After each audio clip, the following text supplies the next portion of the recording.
Umar bin Abdul with no میدان خندق کے 12,000 انہاں کیسی لاش دے دے چونکہ گھوڑا ٹپا کے ادھر آ گئے سن نا صحابہ ادھر تے مولا علی انہوں جدو قتل کیتا نا تو دی لاش دے اتنے دل دادے سن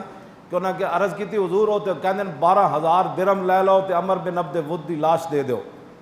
تے میرے آقا نے فرمایا انہوں نے کہو اسی مردے دی لاشاں دے پیسے نہیں لیندے کسے صحابی نے بھی نہیں کیا حضور ویکھو پیٹ تے پتھر بندے ان بادشاہ 12,000 درہم ہاں جی 12,000 درہم لب رہے ہیں حضور نے فرمایا انہوں کہو ایسی مرداراں تے بدبوداراں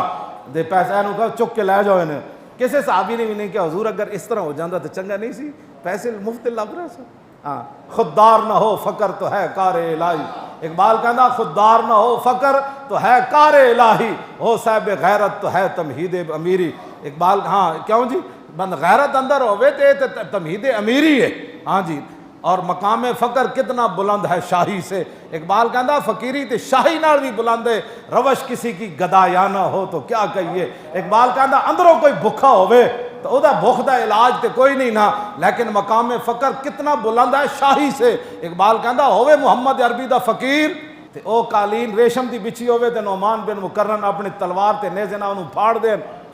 یزگرد درباری کمنی قیمتی قالین پھاڑ رہے ہوں تے پھٹے ہوئے کپڑے ہومن تے دندانے پہ ہوئے تلوار ہوئے نعمان بن مکرم دے ہاتھے تے جنگل لڑ لڑ کے تے جسم بھی اتنا دبلا پتلا ہو چو ایڈے ایڈے سنڈے بیٹھے ہومن درباری تے وہ کمن اسی قالین تیرے واسطے بچھائیے تو ویکھیا کد نہیں ریشم فرمایا ریشم کی ویکھنا ہے ساڑھے آقا نے منع فرمایا تا میں نو پھاڑ رہا چلو